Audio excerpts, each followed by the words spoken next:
Dock 17 was always noisy during the day and quiet at night. Cargo ships came and went. Workers shouted, machines roared. But once the sun dipped behind the desert hills, silence took over. Only a few people stayed behind, cleaning or fixing things. In the dark, that's when he saw her. Jack was a human, working as a mechanic in the outer docking stations of planet Veltrax 9. He liked working alone, talking only to machines. He trusted gears more than people, but that night, his wrench slipped from his hand when he saw something strange. A small alien figure was moving slowly near Dock 17. She wore an oversized gray hoodie that nearly touched the ground. Her face was completely hidden, her head always low. She walked with soft, silent steps, pushing a cleaning bot beside her. Jack had seen her before, but never really noticed her. People said she was just a cleaner, nothing special, just another alien worker trying to earn credits.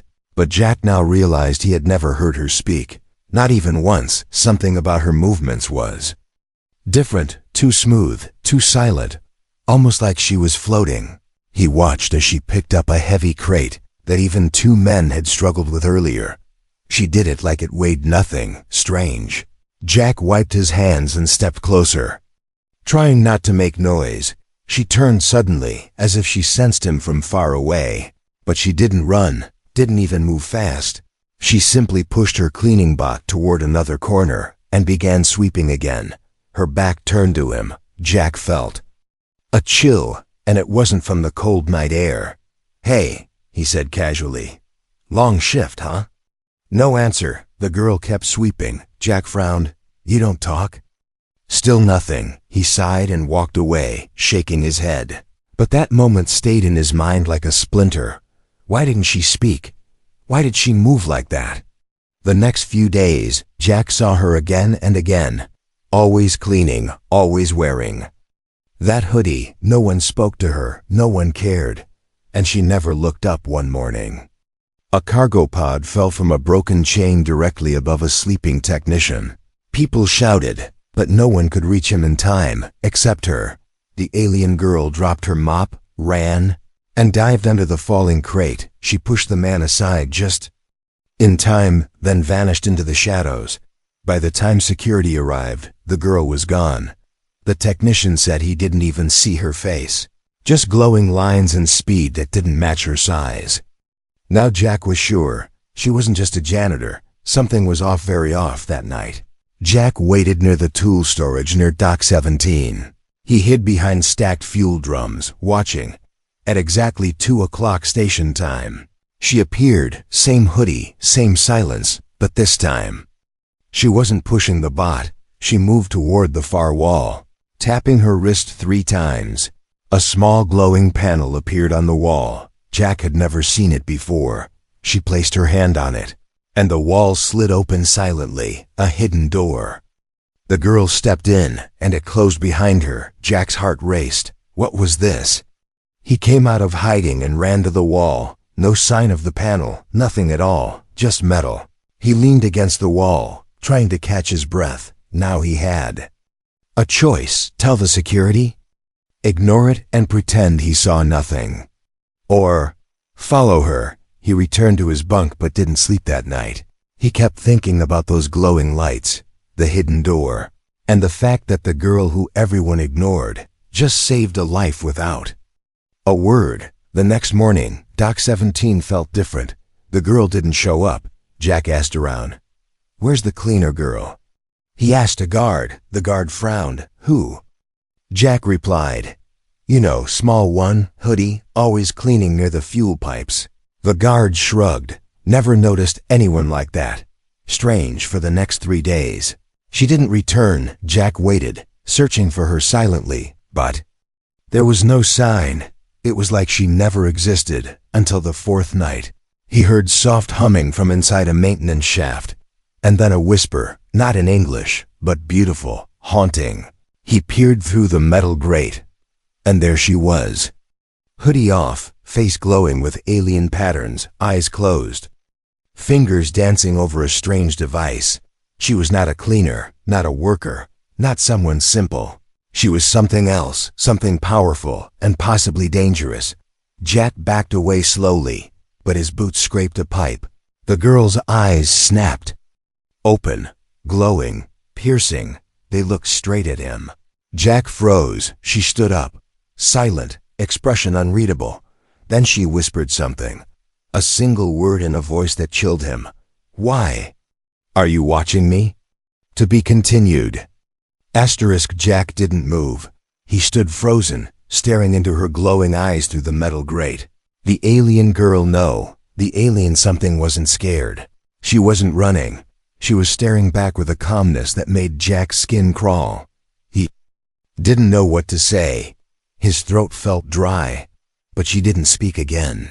Instead, she turned slowly, picked up her strange device, and began walking deeper into the shaft. She didn't panic, didn't hide. She just disappeared, like smoke in the dark. Jack pulled himself together and rushed back to his quarters. He couldn't sleep again.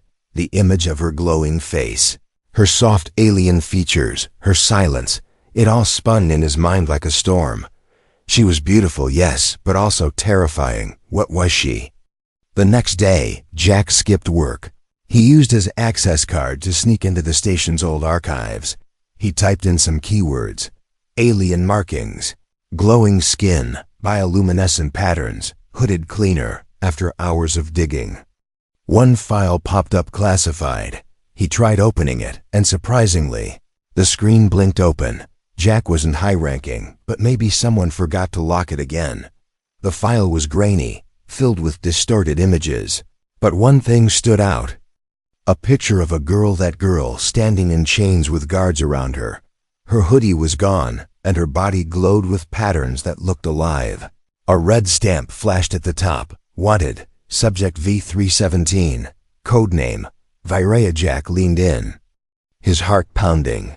The file said she was part of a military experiment from a powerful alien empire used to create a living weapon. They enhanced her brain, body, and reflexes. She escaped during a rebel prison break over a year ago and vanished. Last seen, Sector 9 border stations, the same sector Jack now worked in. Jack shut off the screen and looked around. If someone saw him reading this, he could be fired or worse. But now he knew her name, Virea, that night. Jack returned to Dock 17. He didn't hide this time. He stood near the cleaning bot path, waiting.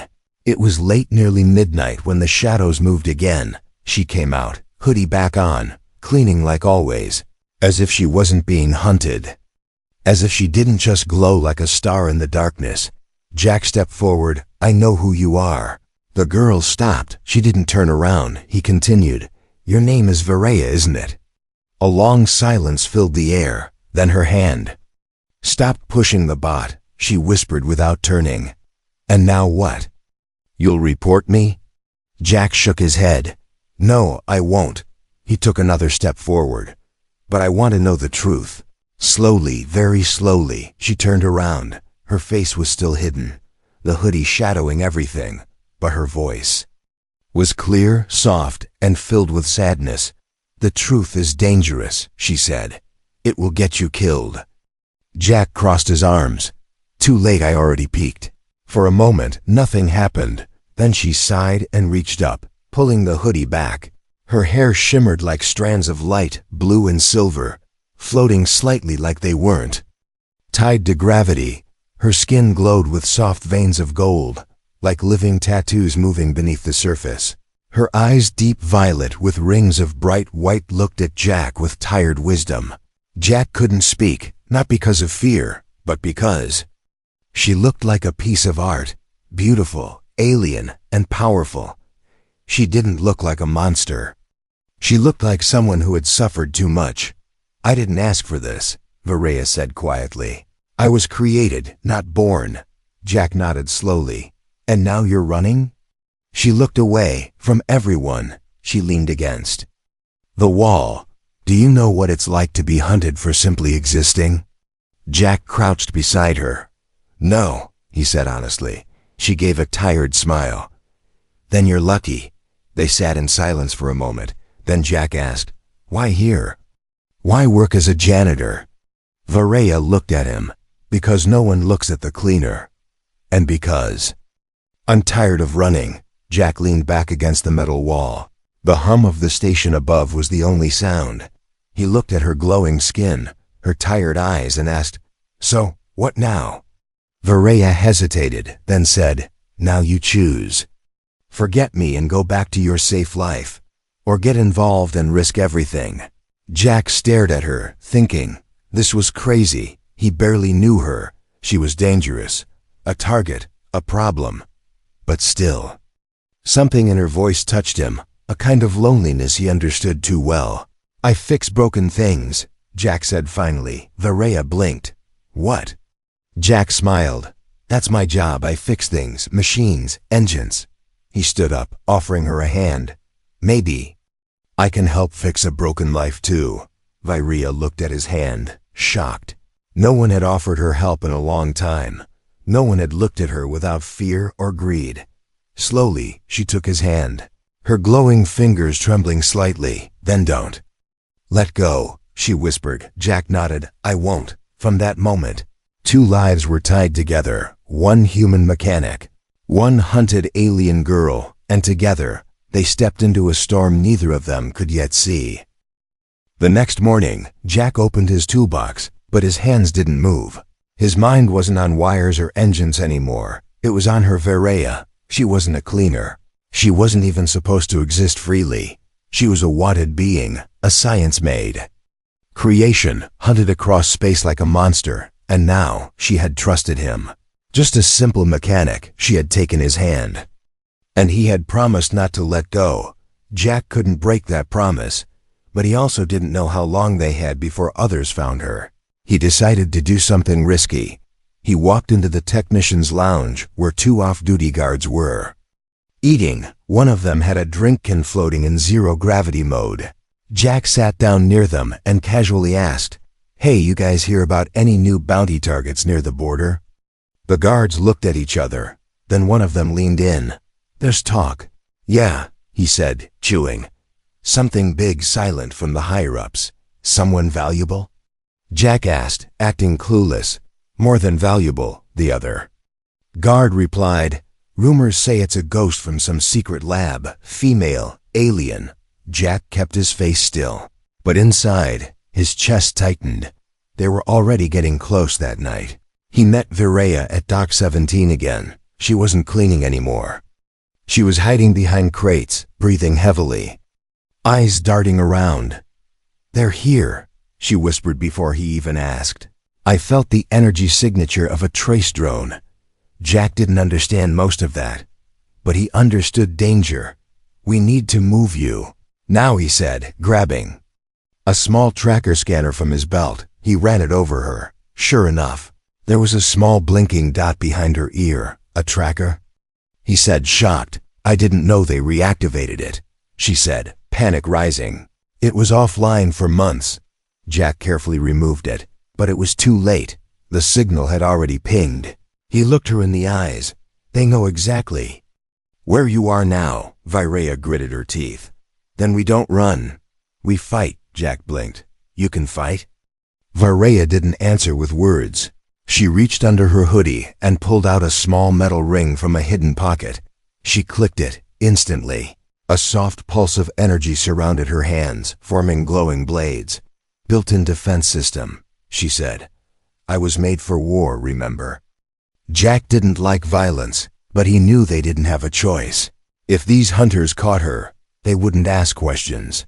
They'd just take her or kill her. Suddenly, lights flickered on Dock 17. Red alarms began to flash. "Security. Lockdown in progress," a robotic voice announced.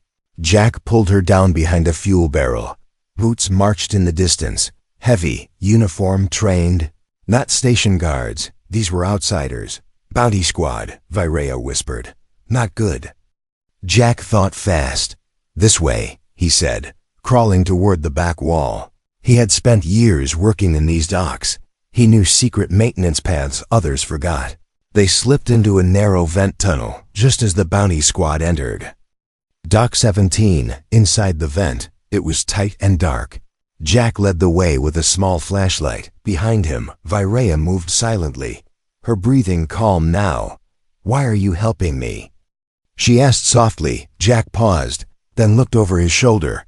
"Because when I saw you, I saw someone alone," he said, "and I know how that feels." They emerged inside an abandoned storage unit deep beneath the station. Old parts, rusted bots, and forgotten tech filled the room. Jack locked the door behind them and pulled down a tarp. "We can hide here," he said. "For now." Virea looked around, her glowing eyes adjusting quickly. She touched an old panel and it sparked. "Still working." She smiled slightly. Jack stared at her, amazed how someone so hunted could still smile. Suddenly, her expression changed. Her shoulders dropped, her voice soft. "I've never stayed in one place this long," she said. "Never trusted anyone this much." Jack sat beside her. "I've never protected anyone before," he said. They shared a small laugh, tired but real. But peace never lasts for long.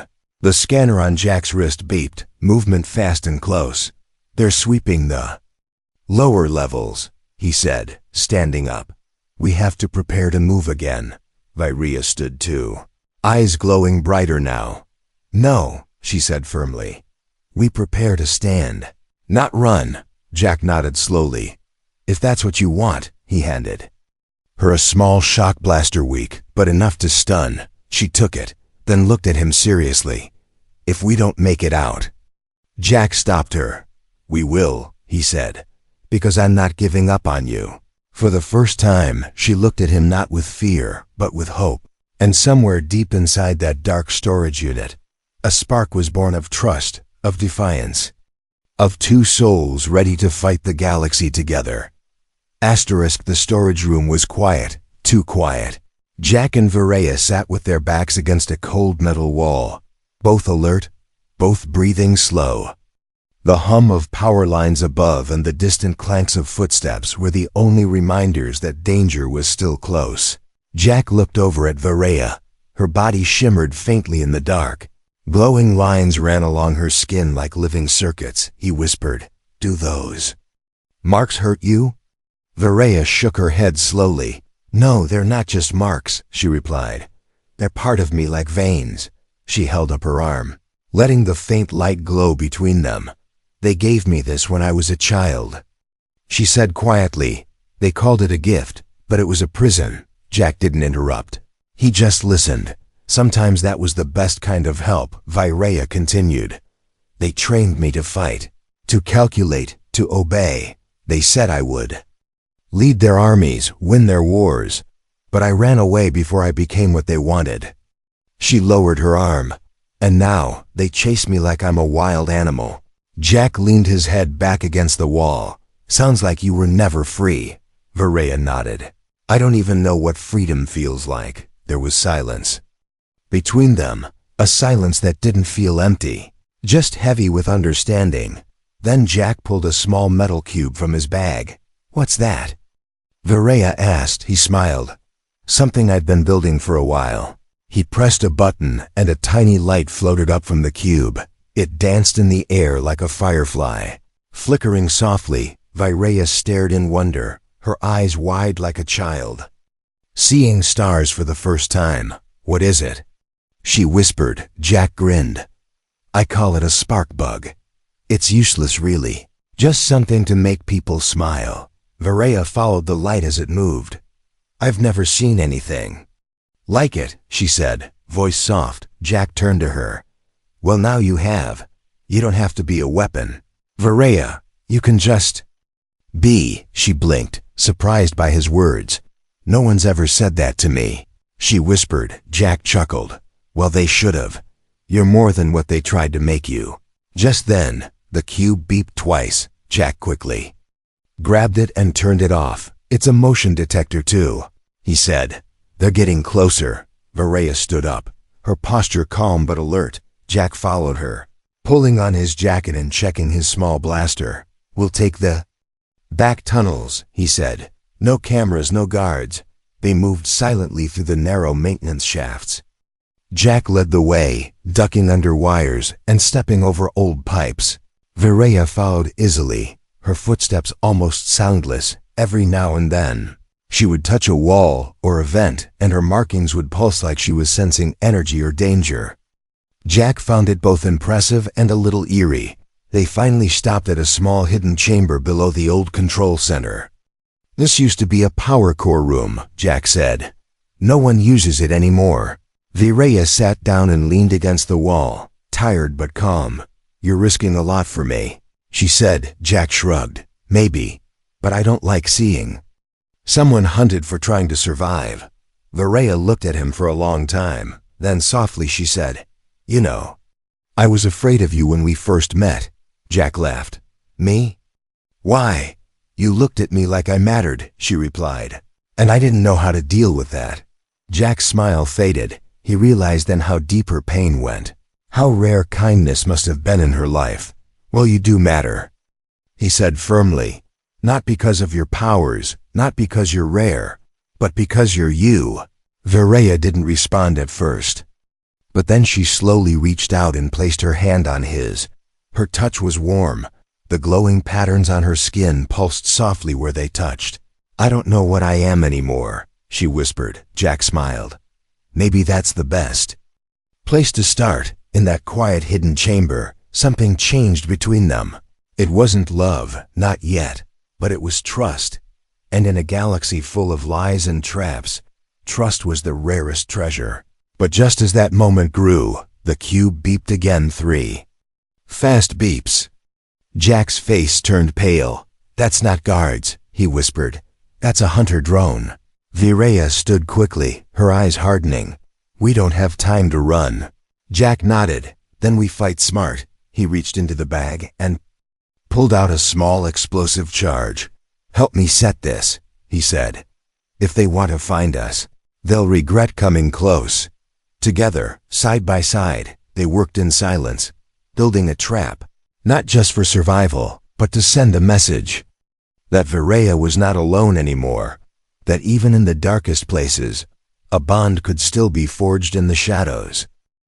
The drone entered the chamber fast. Its steel body hovered quietly, scanning everything with red glowing sensors. But Jack and Viraya were gone. At least, that's how it looked. A second later, a flash of light exploded from the ceiling pipe.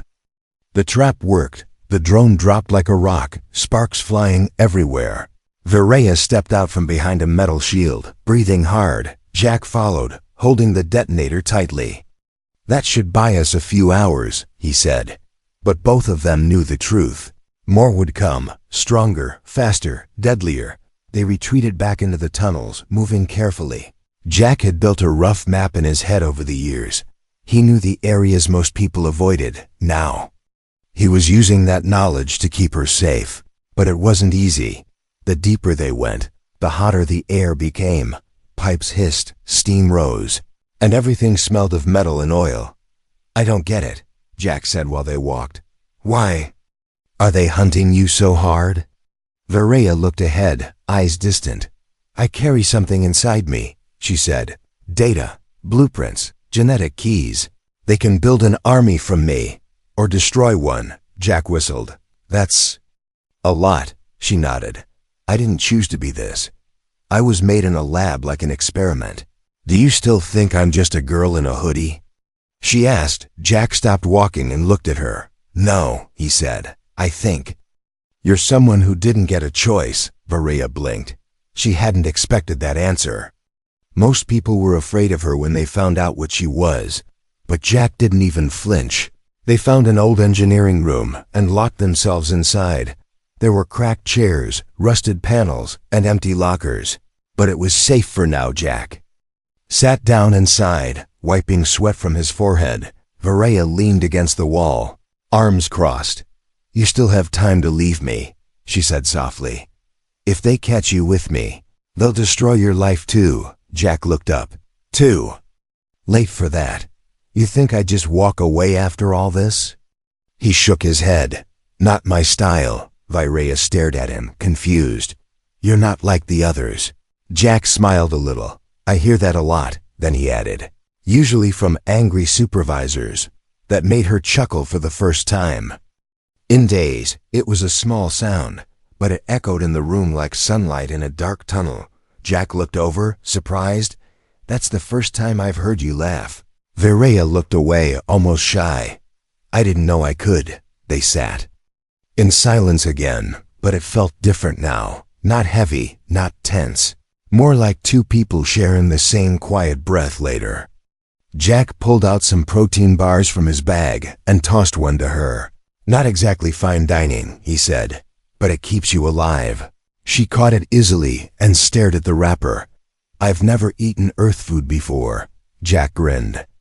"You're in for a dry, chewy surprise." She took a bite and immediately made a face. Jack laughed. "Told you." But she kept chewing. "It's terrible," she said. "But real," and that word real hung in the air like a secret gift. Viraya finally sat down beside him, her shoulder brushing his. She looked at his face. The grease on his shirt, the tired lines near his eyes. "Why do you care so much?" she asked. "I'm no one to you." Jack didn't answer right away. He looked at the blinking lights on the wall, then said, "Because I was alone once. Not hunted like you, but forgotten. My family died in a colony collapse. I was the only one pulled out of the rubble. I didn't speak for weeks. Just fixed things in silence, until someone told me I still mattered." Viraya listened, eyes wide. "Was that someone like me?" she asked. Jack shook his head. "No, just a grumpy old engineer who gave me a wrench and told me to stop whining." That made her smile again, not a laugh, but something soft and thankful. "You matter, Viraya," he said seriously. "Not because of what's inside you, but because of who you are." Her eyes glowed faintly. The lines on her skin shimmered warmer now, not from energy, but maybe from emotion. "I don't know how to trust," she whispered. Jack reached out and gently placed his hand over hers. "Then let me earn it," he said. "No pressure." For a long time she said nothing, but she didn't pull her hand away. Instead, she leaned her head against his shoulder, eyes closed. "Okay," she whispered. "One step at a time." Outside, scanners continued their sweep. Drones hovered in cold air, and bounty hunters watched their monitors. But down in the shadows of forgotten halls, a human and an alien sat together, not as fugitives, but as two souls learning how to trust. Asterisk. The silence didn't last. A sudden buzz echoed through the vents. Above them, it wasn't loud, but it wasn't normal either. Jack opened one eye and sat upright. Viraya followed instantly, her body tensing as if her skin could hear danger. "They're here," she whispered. Jack grabbed his toolkit and wrist scanner. Red lights flashed on the screen. "Multiple incoming," he said. 3 drones, 2 heat signatures non-human. Viraya stood, her fingers glowing as energy crawled over her hands like armor. "No more hiding," she said calmly. Jack looked at her, unsure. "We're going to fight them?" She nodded. "Or die trying." Jack didn't argue. He checked the old room for escape routes. Only one door, rusted and slow. "I can delay them, but I'll need time," he said. Viraya was already moving, pulling down an old steel pipe and heating it with her energy until it turned molten at the tip.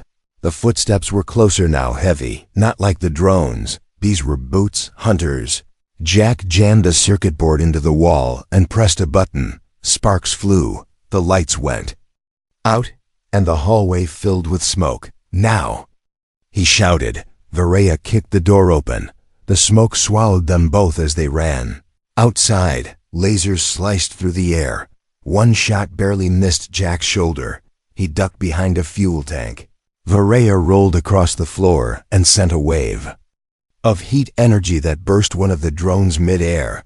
It exploded with a flash of blue flame. "Go right!" Jack yelled. They sprinted through a maintenance tunnel, twisting and turning, but the hunters were fast. Too fast. "They're hurting us," Jack realized. "They want to trap us in Bay 4. Viraya narrowed her eyes. "Then let's give them a surprise." Bay 4 was half destroyed.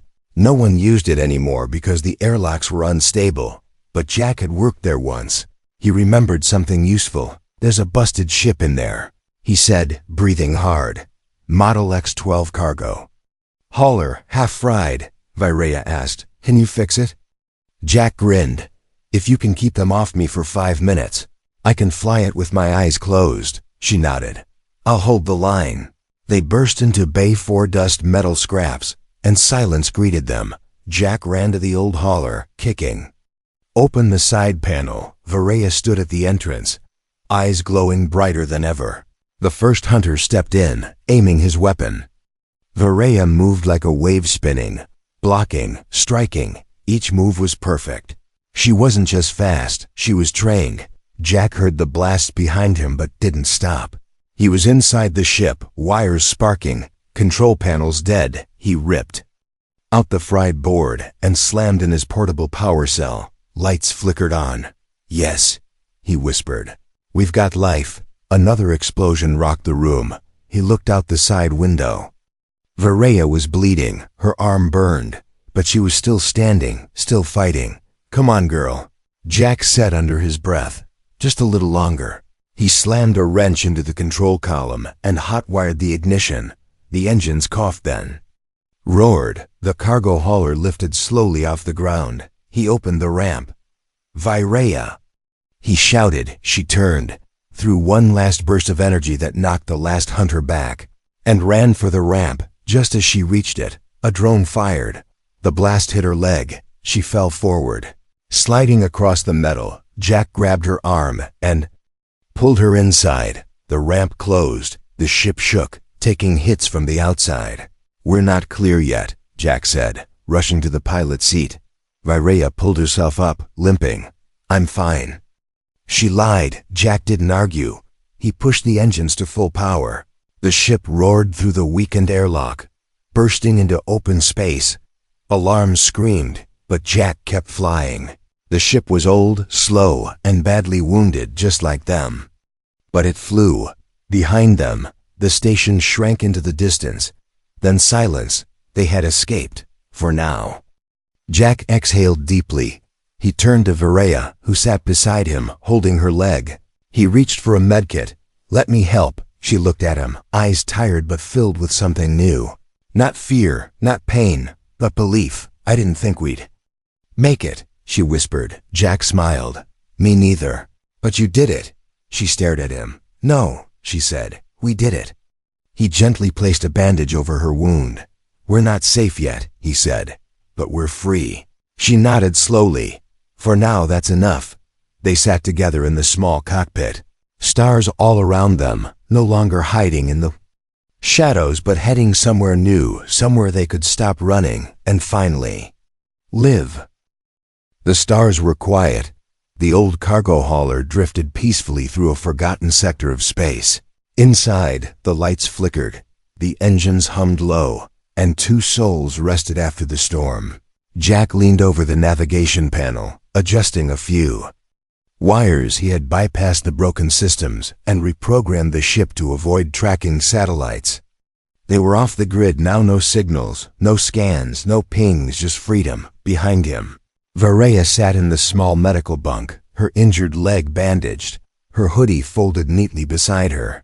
Her glowing skin dimmed, now calm and soft. She looked out the window, watching stars streak past like rivers of light. For the first time in her life, she wasn't running. She was flying. Jack turned to her. We're clear, he said with a tired smile. No drones, no ships, nothing for at least 5 systems, Virea nodded slowly. It feels strange. Jack tilted his head. Strange how? She looked at him, her voice almost a whisper. Strange to feel safe.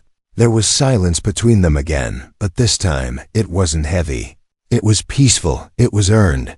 So Jack said, sitting beside her, what do we do now? Virea thought for a moment, then asked, can we start over? Jack smiled. Sure. She reached for her hoodie, then paused. No more hiding, she said, and left it folded on the bench. Jack opened a side panel on the ship and pulled out 2 old ID chips. These are blanks, he explained. We can rewrite them, give ourselves new names, new records. Virea touched hers gently. Can I choose my name? Jack nodded. Of course, she stared at the chip for a while, then said, I want to be Nova. Jack looked surprised. Nova? Varaya nodded, her eyes glowing faintly. It means a new star, right? Jack grinned. Yeah, and it suits you. He programmed the ID chip with her new name Nova Vel, then handed her the second one. She raised an eyebrow. What about you? Jack leaned back, thinking. Well, I've always been Jack, the mechanic, he said. But if I get to start fresh, maybe I'll be something more. She waited as he typed. The screen blinked, showing his new name. Jace Turan. Sounds cooler, she said with a smile. Jack, no. Jace chuckled. Only a little. They plugged the chips into the ship system, updating their profiles. The old ship now had 2 new passengers with no past, only future. Days passed. They landed on a quiet green moon orbiting a dying star. There were no cities, no stations, just small trading posts and peaceful farms, perfect for starting over. Jace set up a small repair shop in a corner market. He fixed broken drones, ships, tools, and even water purifiers. People liked him. He didn't talk much, but he always smiled and got the job done. Nova, once the galaxy's most hunted creation, worked beside him. She used her knowledge of alien tech to solve problems no one else could, and when she smiled, people noticed. They didn't know her past. They just knew she was kind. One day, a trader asked her, You're not from around here, are you? Nova smiled gently and said, No, but I think I've finally arrived. Back at the shop, Jace watched her talk to customers. She moved with ease now, her steps lighter, her laugh real. He sat by the workbench, adjusting a solar panel. She came over, holding 2 cups of warm blue tea. For the boss, she said playfully. Jace laughed. That's funny, I thought you were the boss. She grinned. Only on Tuesdays. They sipped tea as the twin suns set behind the hill. The sky turned gold and violet, stars slowly appearing like old friends. You ever think about what comes next? She asked. Jace nodded. Sometimes. She looked at him, her voice soft. Do you ever wish we'd met under different stars? He looked into her glowing eyes and shook his head. No, he said, because these stars led me to you. She reached for his hand. This time, she didn't hesitate. And this time, he didn't let go. They sat together, hands joined, no longer hiding who they were. A man who had nothing to lose, a girl who had everything stolen, and together, they built a new life from the ashes of old secrets. Somewhere in the stars, the galaxy still hunted for a ghost named Varaya, but she no longer existed. Only Nova remained, and she was free. The war, the pain, the fear, it would all come again someday. But for now, they had peace. They had each other. And they had a place where no one mistook her for a worker, where someone looked past the hoodie and saw the light within, and that, perhaps, was all she ever truly wanted.